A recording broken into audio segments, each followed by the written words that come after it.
একটা সময় আসবে যে এরাই মাতিন সাহেবকে ডেকে পায়ে হাত দিয়ে ক্ষমা চাইবে। ওয়েট অ্যান্ড সি, দেখতে থাকুন খালি।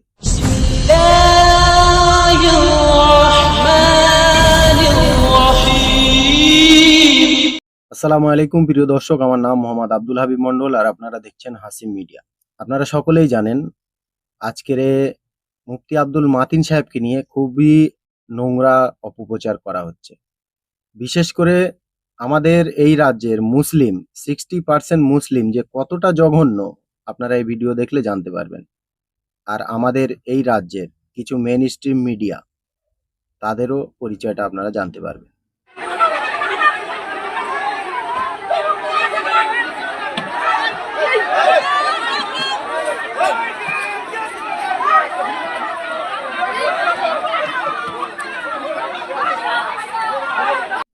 হাড়োয়ার বিধায়ককে দেখে গো ব্যাক স্লোগান সাধারণ মানুষের। ঠিকই আছে, গো ব্যাক তারা বলেছে, তাদের হয়তো পছন্দ হয়নি মুফতি আব্দুল মাতিন সাহেবকে, কিন্তু এটা নিয়ে যে জঘন্য প্রচার করা হচ্ছে সেইগুলো হচ্ছে অসাধারণ, সেইগুলো হচ্ছে আসল অমানবিকতার পরিচয়। আর সেই সাথে সাথে আছে কিছু মুসলিম নামে মোনাফেক ব্যক্তি। আসলে ওই জায়গায় ঘটনা কি ঘটেছিল সেটা তাদের খোঁজ নেওয়ার কোনো প্রয়োজন ছিল না, কেননা তাদের দরকার হচ্ছে একটা আলেমের বিষয় অপপ্রচার করার। এখন একটা নিউজ চ্যানেলের রিপোর্ট দেখেন আপনারা, এটা দেখেন। আপনাদের হাড়োয়ার ছবি দেখাবো, যেখানে হাড়োয়ার তৃণমূল বিধায়ক আব্দুল মাতিন তাকে রীতিমতো স্থানীয় মহিলারা তাড়া করেছেন। ছবিটা ভাইরাল হয়েছে, আগে দেখুন। রিপোর্টটা কার? এবিপি আনন্দ, আমাদের ওয়েস্ট বেঙ্গলের মেইন স্ট্রিম মিডিয়া, এদের রিপোর্ট। মানে মিথ্যা ছাড়া এদের কোনো পরিচয় নেই। এরা সত্য কথা বলতে জীবনেও শিখিনি, আর ইনশাল্লাহ এরা বলতেও পারবে না। এদের ক্ষমতা নেই সত্য কথা বলার। এই হচ্ছে এদের আসল পরিচয়, আসল চরিত্র। যেভাবে নিউজ অ্যাঙ্কারিং করছে এবিপি আনন্দর এই মহিলাটা, যে আব্দুল মাতিনকে এলাকার মহিলারা তাড়া করেছে, ভিডিও ভাইরাল। আর মুসলমান যারা এই মাতিন সাহেবকে নিয়ে অপপ্রচার করছো, গালাগালি করছো, তোমরাও মনে রেখো, যারাই আজকে মাতিন সাহেবের সাথে এই জঘন্য ব্যবহার করেছে তারাই একদিন কাঁদবে, তারাই ক্ষমা চাবে মাতিন সাহেবের কাছে। কিন্তু যারা অপপ্রচার করছে তাদের পরিচয়টা কোন জায়গায় গিয়ে দাঁড়াবে এরা সেই সময় বুঝতে পারবে। এবিপি আনন্দর মতো একটা জঘন্য নিউজ চ্যানেলের কথায় যে মানুষগুলো লাফালাফি করছে, আসলেই আমি তাদের বলবো শিক্ষার কমি আছে। তাদের প্রয়োজন জিনিসগুলোকে নিয়ে ভালো করে যাচাই করা। মাতিন সাহেব ওখানে গিয়েছিলেন, তাকে ডাকা হয়েছিল। এলাকার কিছু মহিলা কাছা মেরে সেখানে জয় শ্রীরামের নারা দিচ্ছে, জয় শ্রীরাম, গো ব্যাক। আচ্ছা, মাতিন সাহেবের পলিটিক্যাল ফিগার কতদিন হয়েছে? এর আগে তো মাতিন সাহেব কোনো পলিটিক্যালদের সাথে কোনোভাবে জড়িত ছিল না। মাতিন সাহেব পলিটিক্সে নেমেছে এই প্রথম, আর এবারেই জিতে গেছেন। কিন্তু মাতিন সাহেবের নামে যে চোর চোর স্লোগানগুলো যারা দিচ্ছে তাদের পরিচয়টা আসলে কি? এক তো প্রথম কথা এরা মূর্খ, দ্বিতীয় কথা এরা গু আর গোবর ছাড়া অন্য কিছু এরা খায় না, যার কারণে এদের কমন সেন্স পুরোটাই হারিয়ে গেছে। যারাই মাতিন সাহেবকে চোর বলছে তাদের একটা কথা জানার দরকার, যে মাতিন সাহেব এই সর্বপ্রথম পলিটিক্সে এসছে, এখনো পর্যন্ত 1 মাসের মাইনে পায়নি তিনি। তো তিনি দুর্নীতির ভিতরে জড়িত কিভাবে হয়েছে আর কিভাবে আছে সেটাও তো তাদের বলার দরকার আছে। আসলে যেখানে মাতিন সাহেব যাচ্ছিল, যারা বা মাতিন সাহেবের সামনে এসে দাঁড়িয়েছিল গো ব্যাক, তাদের একটুকুনি কথা শোনেন। আর মাতিন সাহেবকে আমরা চাই না এখানে উনি আসুক। আমাদের গ্রামে স্কুলে একটা অনুষ্ঠান ছিল পরিবেশ দিবসে, উনি এখানে এসেছিল, ওনাকে আমরা ঢুকতে দেয়নি। হ্যাঁ, উনি এসেছে, উনি তো অশান্তি বাঁধানোর লোক, উনি তো অশান্তি ছাড়া তো কিছু চায় না। উনি বলেছেন মেয়েদেরকে বিয়ে করব, কিডনি বিক্রি করে আমি মানে ব্যবসা করব। ওনার কোন ভরসায় ওনাকে আমরা এখানে যাই? আমার নাম চম্পা মণ্ডল। আচ্ছা, আমি এই মহিলাটাকে বলতে চাই, কাকিমা তো বলা যাবে না, কেন মা হওয়ার যোগ্য নাই, পায়ের ধুলোর যোগ্য না তো মা কোত্থেকে হবে? তিনি যে কথাগুলো বলছে তার কোনো প্রমাণ আছে এনাদের কাছে? আসলেই যখন প্রথম বর্ষা হয় তখন দেখবেন কিছু ব্যাঙ ওই tick tick tick tick tick tick করে, এদের পরিচয় হলো এটাই, বারসাতি মেন্ডাক। মাতিন সাহেবের বিষয়ে যে কথাগুলো বলছে এই মেয়ে লোকটা, এনাদের কাছে কি সারা ভারতবর্ষের কাছে তার কোনো প্রমাণ নেই, কিন্তু তারপরেও মাতিন সাহেবকে মিথ্যা অপবাদ দিয়ে সোশ্যাল মিডিয়ায় এসে নিজেদেরকে হনু বলে মনে করছে এরা। আরেকটা দেখেন।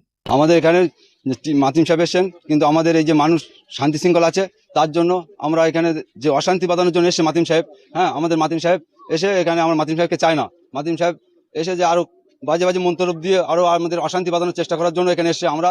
তো মাতিন সাহেব অশান্তি বাঁধাতে গিয়েছিল। মাতিন সাহেব বাজে মন্তব্য করে, মাতিন সাহেব খারাপ কথা বলে, মাতিন সাহেব যেখানে যায় সেখানে অশান্তি হয়।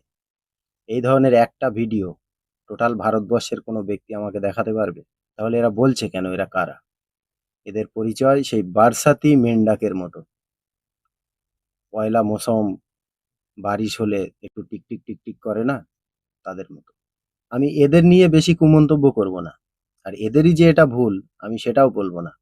একটা সময় আসবে যে এরাই মাতিন সাহেবকে ডেকে পায়ে হাত দিয়ে ক্ষমা চাইবে। ওয়েট অ্যান্ড সি, দেখতে থাকুন খালি। এখন আমি আপনাদেরকে একটা ভিডিও দেখাবো মুফতি আব্দুল মাতিন সাহেবের। তিনি ক্যামেরার সামনে নিউজ রিপোর্টারদের সামনে বলেছেন সেই জায়গায় কেন গিয়েছিল, সেখানে কি হয়েছে, টোটাল ঘটনাটা তিনি খুলে বলেছেন। আপনারা এই ভিডিওটা দেখেন, দেখলে যে বা যারা নোংরা প্রচার করছে, যে বা যারা মিথ্যা প্রচার করছে, তাদের আসল চরিত্রটা আপনারা জানতে পারবেন। এই ভিডিওটা দেখেন। অনুষ্ঠান হবে বৃক্ষরোপণ এবং স্কুলের কালচারাল একটা অনুষ্ঠান, যাতে বাচ্চা কাচ্চা ড্রপ আউট না হয় এবং ভালো পড়াশোনা করে। এ ব্যাপারে বিডিও সাহেব আমাকে আমন্ত্রণ জানিয়েছেন আজ থেকে 3-4 দিন আগে। যথারীতি গতকাল ওনার সঙ্গে কথা হয়।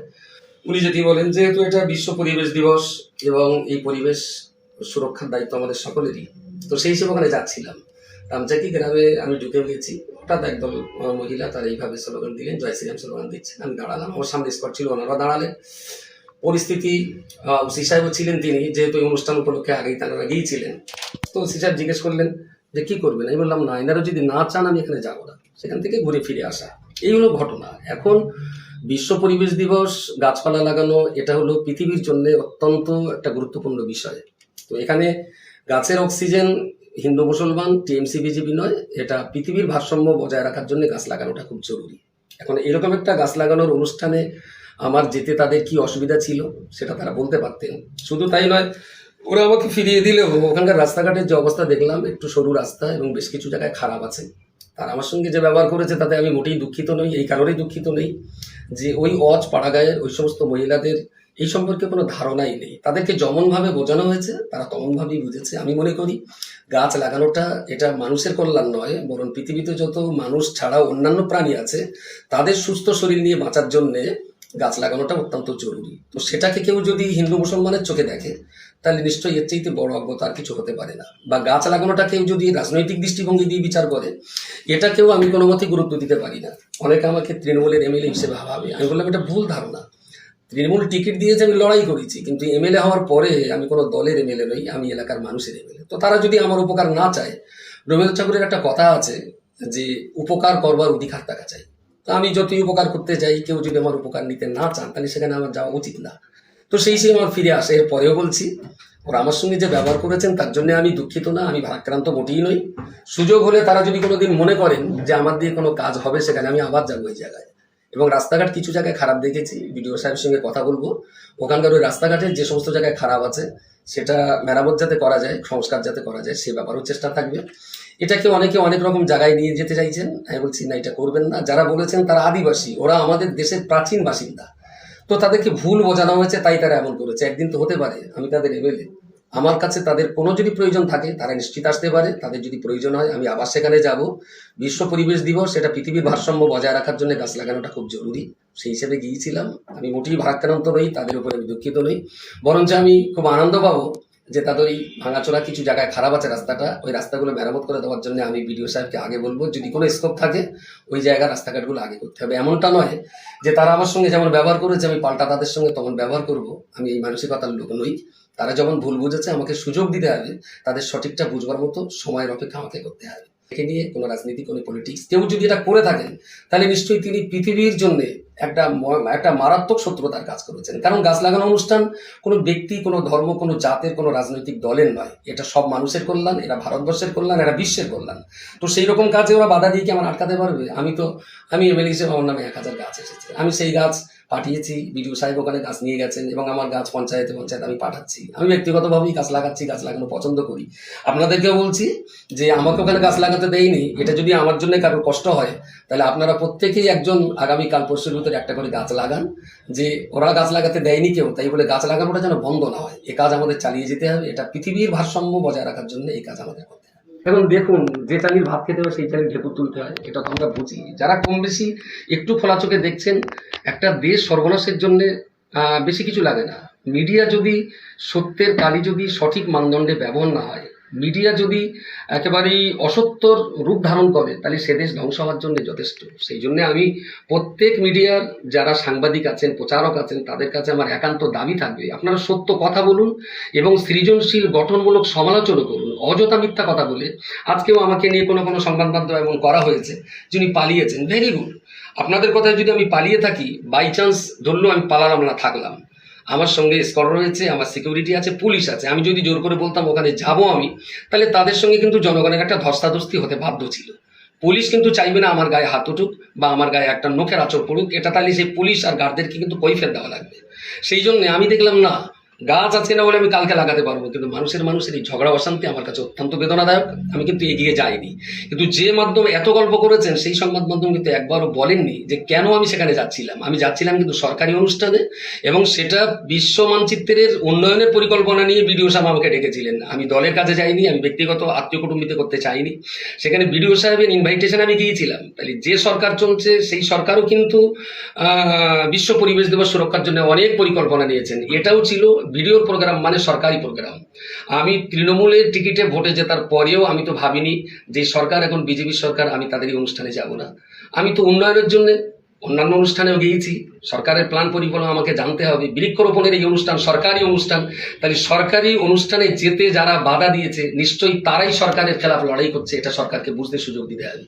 যারা রাজ্য চালাচ্ছেন তাদেরকে বুঝতে সময় দিতে হবে যে আমি আব্দুল মাতিন এমএলএ হয়ে গাছ লাগানোর বৃক্ষরোপণ অনুষ্ঠানে যাচ্ছিলাম, এটা সরকারি অনুষ্ঠান। বিজেপি আপনার ভিডিওর আমন্ত্রণে যাচ্ছিলাম, সেই আমন্ত্রণে কেউ যদি যেতে বাধা দিয়ে থাকে, তাহলে নিশ্চয়ই তারা সরকারের সঙ্গে লড়াই করছেন। এটা সরকারকে বুঝতে হবে। সুতরাং যে মিডিয়ারা এইরকম ষড়যন্ত্রমূলক সংবাদ মিথ্যাভাবে প্রচার করছেন, জনগণ তাদের একদিন বুঝতে পারছেন এবং আরো ভালো করে বুঝবেন, এবং তার জন্য তাদের কৈফিয়ত একটা টাইম দিতে হবে। তার জন্য তাদের তৈরি থাকতে আমি অনুরোধ করছি।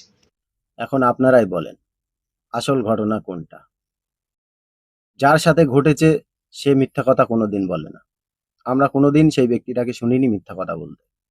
কিন্তু যারা অপপ্রচার করছে, যারা নোংরা প্রচার করছে, যারা মিথ্যা প্রচার করছে, কিছু মেইন স্ট্রিম মিডিয়াও আছে সেই সাথে সাথে, তাদের পরিচয় কি?